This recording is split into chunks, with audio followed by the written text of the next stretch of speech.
The prison at Fresnes was so admired when they built it, the United States took the design and copied it at many of their jails, like Rikers Island in New York.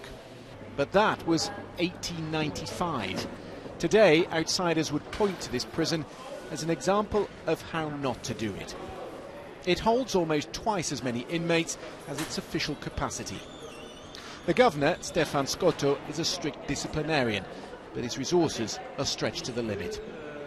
It doesn't matter how many prisoners they send me, he says. The number of officers at my disposal stays the same. I just have to manage. Too many prisoners and not enough cells. It's a Europe-wide problem, though particularly acute in this country.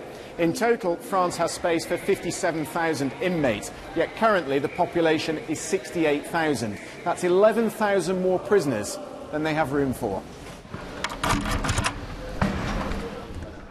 It's not unusual at Fresnes for 3 men to share one of these 9-metre square cells. 1 toilet, no shower. The upshot is boredom, suicides and violence. Laurent Caillard is a psychotherapist in these prisons. Some years ago, his colleague was taken hostage by a convicted rapist who held a sharpened piece of glass to his throat for 11 hours. Why? Because the prisoner saw no future, he says. Mouldy cells, broken windows, pigeons in the shower. It's inhuman, degrading treatment for which France was condemned. The inmate population has ballooned since 2007, when the former president, Nicolas Sarkozy, introduced minimum sentences for repeat offenders. But 57% of people leaving French prisons are reconvicted within 5 years.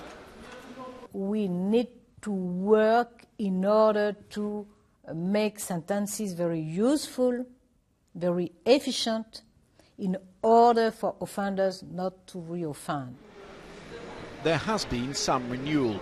3 new prisons were built in the last 2 years, creating 1,300 places. On current estimates, France needs 20,000.